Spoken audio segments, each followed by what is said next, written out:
Boa tarde ou boa noite a todos.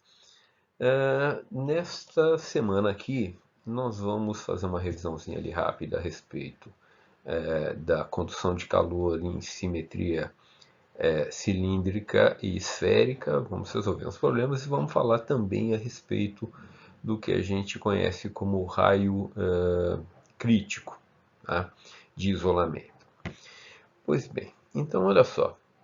Nessa figurinha aqui a gente está vendo um cilindro de comprimento L, a mesma figura de slides anteriores, onde você tem um raio, né, chamado de RO aqui, o raio interno, você tem uma temperatura de superfície, né, e você pode ter a geração de calor de dentro para fora. Então nós já vimos isso daqui anteriormente, estamos só revisando. Então, fizemos lá toda a dedução e determinamos que a temperatura, né, a uma distância R do eixo de simetria do meu cilindro, é dada por essa expressão aqui. Então, quem é quem nessa expressão aqui? Olha, que três linhas aqui? É a quantidade de calor por unidade de volume que é gerado internamente, né? 4K. O K é a condutividade térmica do material. R é o raio externo, R é o raio interno se você tiver um furo, se não é zero. R é uma posição genérica qualquer. Tá? Então, isso mede para a gente qual é a quantidade de calor, qual é a temperatura que você tem numa posição R qualquer. Tá? Então, R é uma posição interna qualquer ali, medida a partir do eixo de simetria. Bom, se a gente substituir essa expressão na equação de condução do calor, né, nós temos essa expressão, que é a quantidade de calor por unidade de comprimento do meu tubo vai ser π vezes a quantidade de calor gerado, que novamente, né, joules por metro, watts por metro cúbico, raio externo menos raio interno, se houver raio interno, e isso é medido em watts por metro. Caso você tenha uma simetria esférica, tá? Então nós não deduzimos isso aqui, na verdade é uma dedução muito rápida a respeito, né?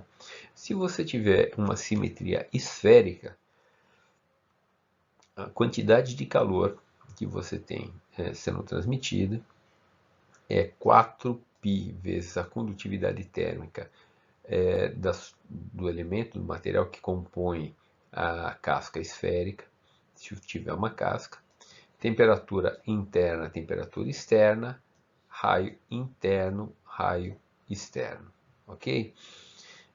Se eu pegar 4π sobre K sobre este outro termo que está aqui, isso fornece para a gente a condutividade térmica, que até dá pra, a resistência térmica, que até dá para a gente escrever de outro jeito, dá para escrever isso aqui como no numerador R1 vezes R2 dividido por R1 menos R2. Tá? Se a gente tirar o mínimo ali, ok? Então esse é o comportamento da simetria esférica. O que acontece quando você tem cilindros que são cilindros compostos? O que significa o cilindro composto? Significa que você tem várias camadas de materiais com isolantes, com condutividades térmicas diferentes. É como se você tivesse, por exemplo, camadas de isolante sobrepostas a um cilindro que tivesse ou uma temperatura muito baixa em relação ao meio externo, ou ao contrário, ele estivesse conduzindo uma quantidade de calor, uma quantidade de fluido, por exemplo, que tivesse uma temperatura maior que o lado externo. A abordagem dos problemas são essencialmente iguais. Cada material aqui tem a sua respectiva condutividade térmica. Lembra que de uma dada posição interna do teu fluido até a superfície, você tem uma queda na temperatura por efeitos de convecção. A mesma coisa acontece do lado de fora, né? Então a temperatura da superfície não é essencialmente a temperatura que você tem aqui, né? Nessa parte um pouco mais externa. Normalmente a gente representa com essas temperaturas nessas posições mais externa ou mais interna, a gente representa com esse índice aqui, olha, que é o infinito aqui, ó. Então, nessa equação, este infinito significa que são esta região ou esta região mais distante da superfície, tá? Então, neste caso particularmente, que tem uma simetria cilíndrica, né, a quantidade de calor ela vai ser a diferença de temperatura dividido por uma resistência térmica, né, total, que é a soma das resistências térmicas de cada uma das camadas. Então você tem a convecção do lado de fora, as camadas internas, né, e este conjunto todo, né, permite você determinar a resistência interna. Além disso, nós também temos uma junção de dados, né? Ou seja, se você pegar, por exemplo, este 2π que aparece para todo mundo, este comprimento L que aparece para todo mundo, e inserir isso lá no numerador, né? Então este conjunto todo, tá? Nós chamamos de U, né? Chamado de coeficiente global, que é o inverso da resistência equivalente, tá bom? Vamos considerar um problema prático aqui, né? Vou considerar um exemplo aí de uma das nossas referências bibliográficas, tá? Então, neste exemplo aqui, olha, a gente tem uma simetria esférica. O problema diz que você tem um tanque esférico de aço inoxidável com 3 metros de diâmetro, 1,5 metro de raio e 2 centímetros de espessura de parede, tá? O material da parede é o aço inox, consequentemente a sua condutividade térmica é 15 watts por metro Kelvin, né? E este tanque você usa para armazenar água com gelo. Bom, a temperatura da água com gelo, né, do fluido como um todo, tá, é o T infinito 1, que é a parte interna, e por estar a água com gelo, a gente sabe que a água com gelo está sempre a 0 graus Celsius. Bom, só que este tanque está localizado em uma sala cuja temperatura do ambiente como um todo é de 22 graus. Tá? Neste caso, a superfície externa do tanque é preta. Isso é importante porque a superfície externa está associado com o índice de emissividade do meio, tá? E de refletividade desse meio. Então, quando esta superfície não é preta, tá, significa que parte da radiação incidente pode ser refletida. Tá? Agora, quando você diz que a superfície do tanque é preta, significa que ela absorve completamente toda a radiação que chega. Além disso, a transferência de calor entre a superfície externa e os arredores é por convecção natural e por radiação. Os coeficientes de transferência de calor por convecção nas superfícies interna e externa são H1 igual a 80 e H2 igual a 10 watts por metro quadrado Kelvin. Então, esses dois termos são os H's das expressões, que são aqueles termos que medem para você a queda de temperatura entre aquele 0 graus que está aqui e a parede interna e aqueles 22 graus e a parede externa. Tá? Então, nesse problema, ele quer que você determine a taxa de transferência de calor para a água com gelo no tanque. Né? O lado externo está a uma temperatura maior que o lado interno, portanto, a transferência de calor se dá de fora para dentro. E se dá de fora para dentro, né, o gelo que está dentro desse tanque ele começa a derreter. Você tem uma taxa de energia que está chegando, ele absorve, né? Quando essa quantidade de calor for suficiente para atingir o calor de transformação, ele vai baixar a temperatura, ele vai começar a derreter. Tá? Veja, se ele não estivesse a 0 graus, imagina que você tivesse, por exemplo, um tanque com água congelada, né? Então teria dois processos, teria uma transferência de calor para fazer a temperatura subir desde menos um valor negativo até zero, e depois ainda para fundir esse cara. Bom, mas de toda forma ele diz que você tem água com gelo, então isso aí está a 0 graus, e ele ainda quer que você determine qual que é a quantidade de tempo necessária, na verdade, qual é a quantidade de gelo que derrete ao longo de 24 horas numa situação como essa.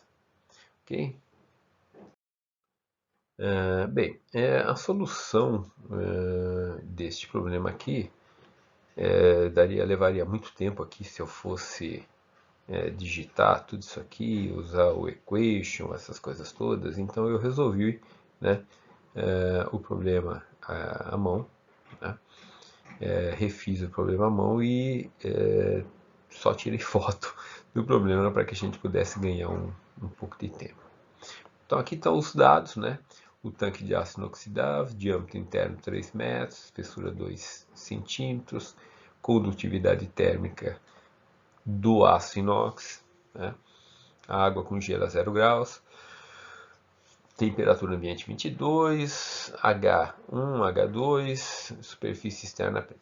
Bom, então vamos pensar no seguinte, eu não coloquei o desenho da minha esfera aqui, mas se você pensar em termos de resistência térmica, contando de dentro para fora, nós temos o seguinte, eu tenho a temperatura infinito 1, tá? Que é 0 graus.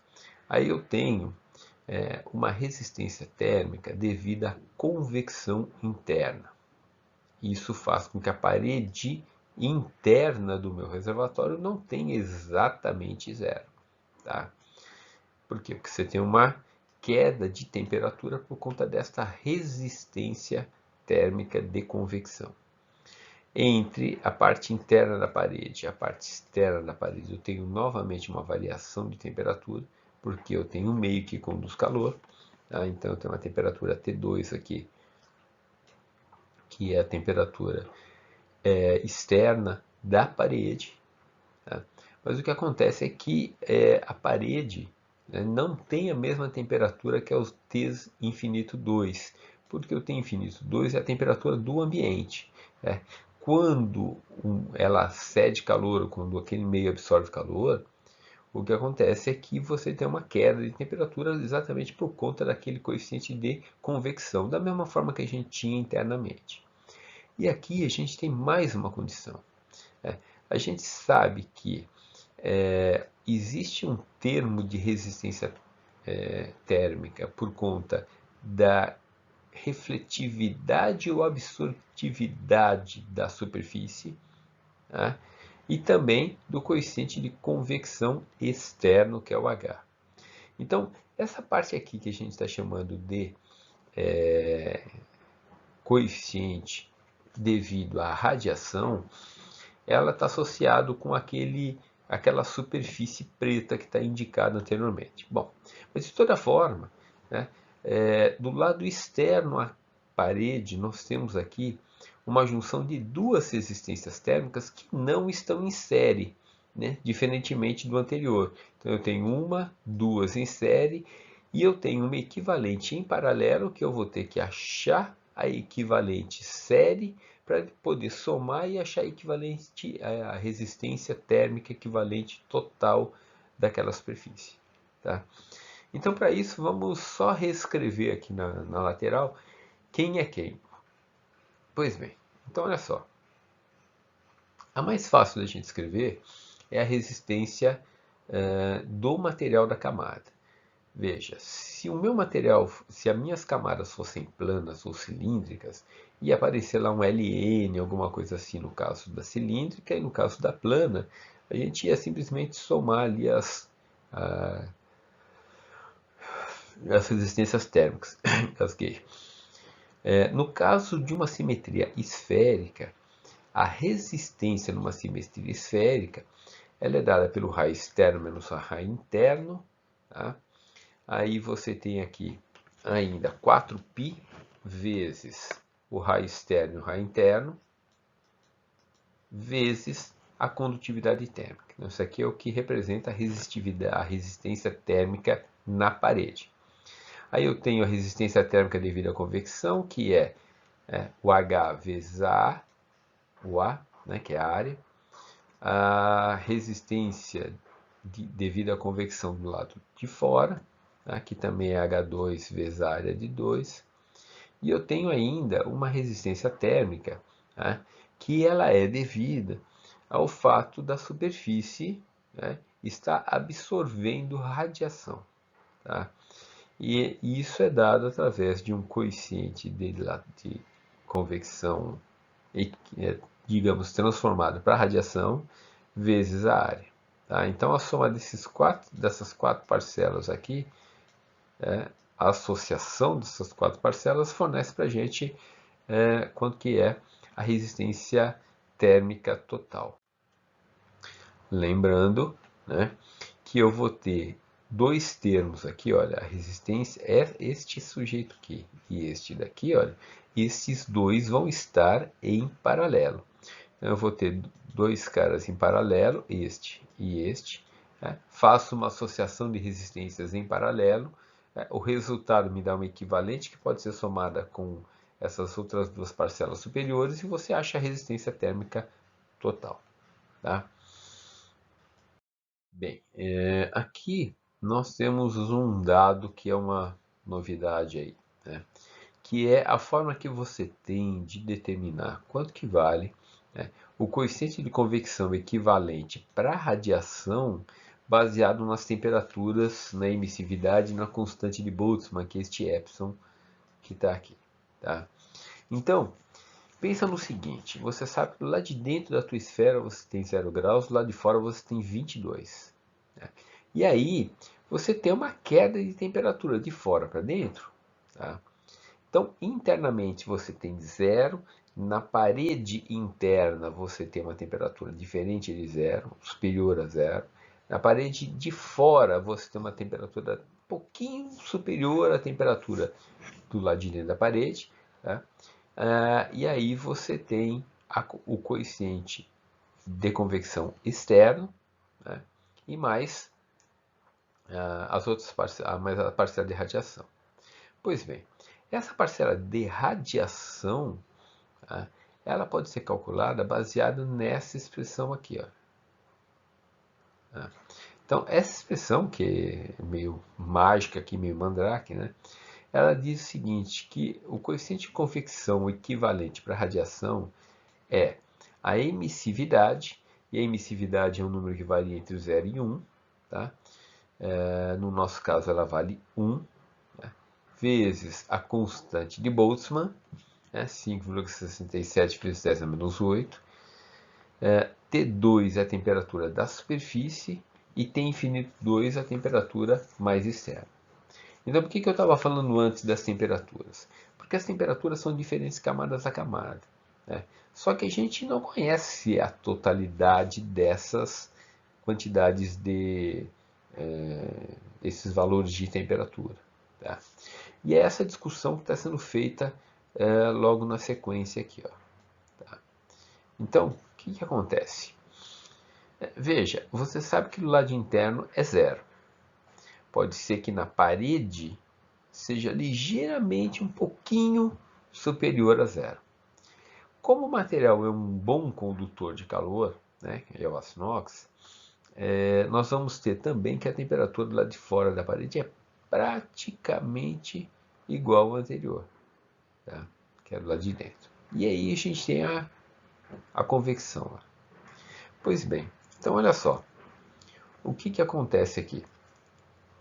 Eu não sei quanto que vale a temperatura do lado de fora da parede do meu tanque. Então, para isso, eu vou estimar um valor. Tá? Então, particularmente nesse problema, a gente está estimando um valor da ordem de 5 graus. Você fala, por que 5? Né? Porque olha só, não é um número tão distante de 0, é muito mais distante de 20. Tá? As paredes internas elas vão oferecer baixa resistência térmica, porém existe uma condutividade térmica, um índice de convecção, né, H interno, que é relativamente grande, então estamos ali achando um número. você fala, puxa, mas é um chute? A princípio é um chute, depois a gente pode calcular para verificar o que acontece. Então, mas aqui embaixo, eu considerando 5 graus como a temperatura lá de fora, eu consigo calcular quanto que vale este H, né, de radiação. Então, substituindo os números todos, 1 que é a emissividade, 5,67 que é a constante de Boltzmann, que é o sigma, temperaturas em Kelvin, tá? Temperaturas em Kelvin, que é a diferença de temperatura. A diferença não, né? Que é a soma das temperaturas interna e externa. Fazendo essas contas, a gente vai achar 5,34 watts por metro quadrado Kelvin para este índice de radiação. Substituindo esses números todos lá nas equações anteriores, a gente chega nesse conjunto de valores que está aqui. E mais, você sabe que esses valores são resistências. Eu tenho a primeira, na verdade, a primeira, a segunda, estão em série. Que estão em série com essas duas, tá? Que entre si estão em paralelo. Então, o que eu vou fazer? Eu estou achando nesse termo aqui, olha, quanto que vale a resistência térmica equivalente daquelas duas que estão em paralelo e somando com o R da esfera e o R de convecção externa, tá? Interno. Fazendo essas contas todas, a gente descobre 2.730 watts, graus Celsius por watts. Né? Então, isso aqui vezes 10 a menos 3 graus Celsius por watts, é a resistência térmica. Então, a ideia é a seguinte: o calor que é transferido de fora para dentro da esfera, ele acontece de um jeito uniforme, né? Ela não fica represada, a quantidade de calor não fica represada. Ela está passando, está passando. Pode ser mais, pode ser menos, mas ela está passando. Então, olha só, com isso eu posso somar as resistências todas, achar a resistência térmica total, e a quantidade de calor é a diferença das temperaturas dividido pela resistência total, que dá 8.058 watts. Tá? Então, isso aqui é o calor transferido do fluido para um meio externo. Tá? Bom, além disso, ele pedia lá no seu problema, ele pedia qual que era a quantidade de gelo derretido. Você fala, mas assim, né? Pois é possível, porque você sabe qual é a quantidade de energia necessária para derreter uma quantidade lá qualquer de ferro, de aço, tá? Ou de gelo, ou enfim, da substância que for. Então, se você sabe quanto que você tem por quilograma, por grama ou por quilograma, tá? E você sabe quanto que chega de energia, você consegue estimar a quantidade total. Então, olha só. No caso do gelo, o calor de transformação é 333,7 kJ para cada 1 kg de gelo. O que significa que se você pegar 1 kg de gelo, é necessário fornecer 333.700 joules, né? Ou seja, joules, para que você consiga converter aquele gelo em água. Bom, como nós temos 8.058, né, watts, que é joules, por 1 segundo, eu consigo estimar qual é a temperatura, qual é a quantidade de calor total necessária para 24 horas, que é o que o problema pede. Tá? Em 24 horas, tá?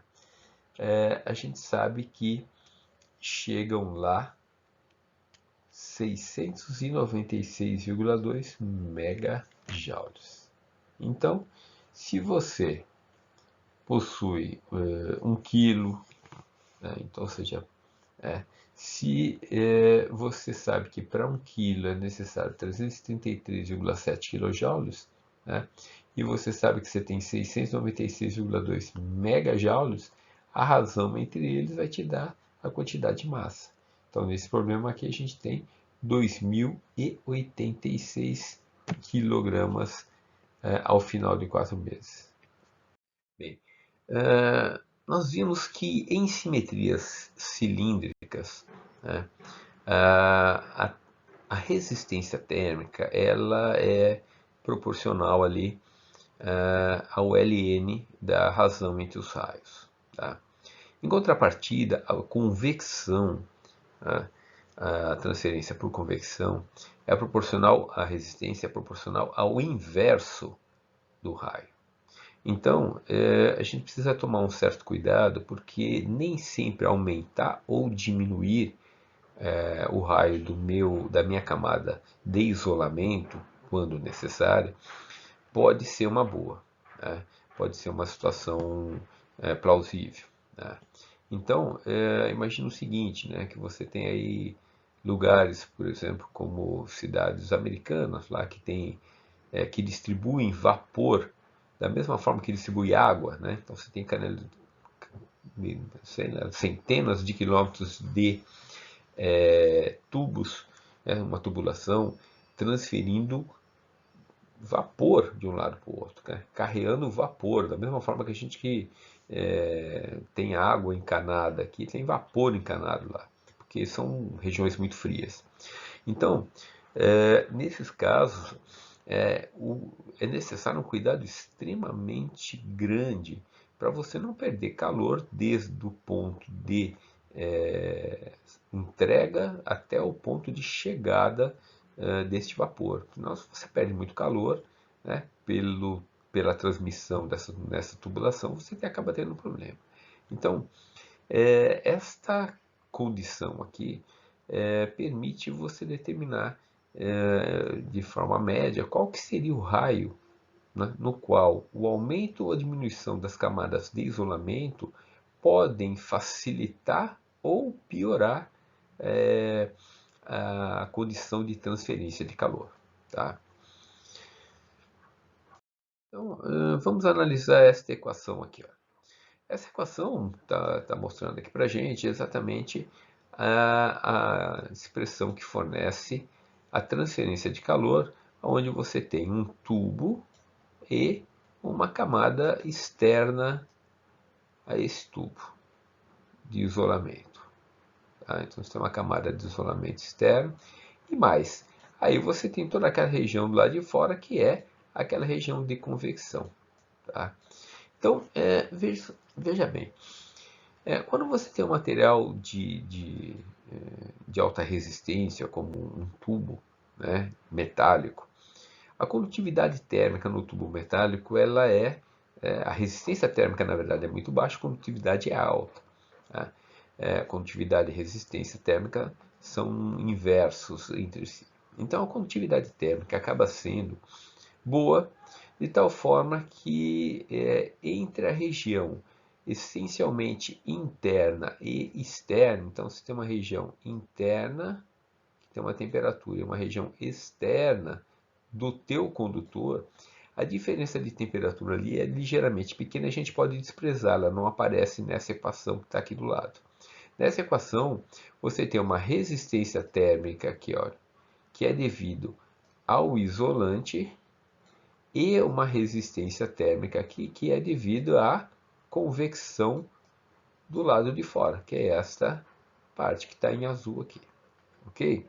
Então, repara o seguinte, que nessa equação aqui, um dos termos é proporcional a R, mas o outro termo é proporcional ao inverso de R, que é o que a gente já havia comentado anteriormente. Nessa equação que a gente tem aqui, olha, aquela que já estava na página anterior, eu posso verificar qual é o comportamento da quantidade de calor, né, transmitido, isso aqui é dado em watts, né, joule por segundo, como uma função do raio. E para que a gente possa fazer isso matematicamente, eu consigo achar o ponto de máximo ou de mínimo de uma função. Basta derivar essa função e igualar a zero. Então, se eu derivar o Q e igualar a zero, que é o que está feito aqui embaixo, né, sabendo que eu derivo isso em relação a quem me interessa variar, que é o raio, né, o raio externo, que é o raio da camada, que é a medida da camada. Então, a derivada dessa equação aqui Aparentemente parece ser meio estranho, mas não é não, né? Isso aqui é uma razão, fica a derivada da primeira vezes a segunda, que é zero, menos a primeira, que é esse numerador aqui, vezes derivada da segunda.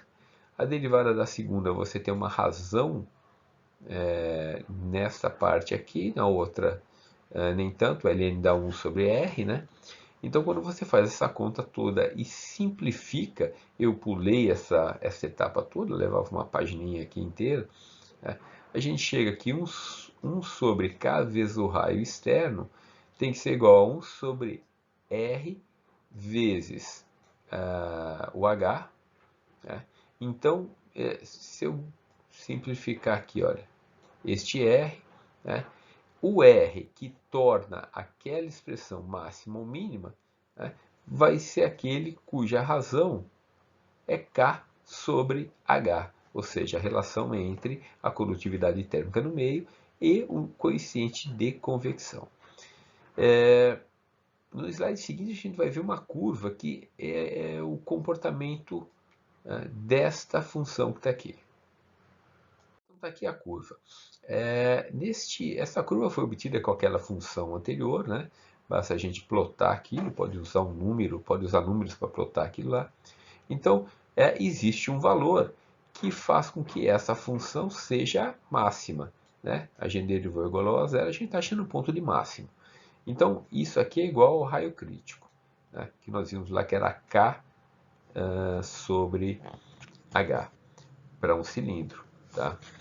Então, nesse caso aqui, né, olha só, se você tiver um efeito, um raio nessa região aqui, olha, se o raio do isolante for menor que o raio crítico, o aumento no raio irá aumentar a taxa de transmissão. Olha que interessante. Tá? Então, se você aumentar a espessura da camada, você aumenta a transferência de calor, ou seja, você diminui a resistência térmica. Tá? Isso é um negócio estranho. Tá? Porém, se você tiver um raio maior do que o raio crítico, né, o aumento do raio faz com que a taxa de transferência de calor caia. Tá? Então, você determinar qual é o raio crítico de um determinado isolante acaba sendo importante, porque você pode querer que efetivamente aquele isolamento transfira energia, como você quer que ele não transfira energia. Tá? Então isso acaba sendo uma condição bastante importante.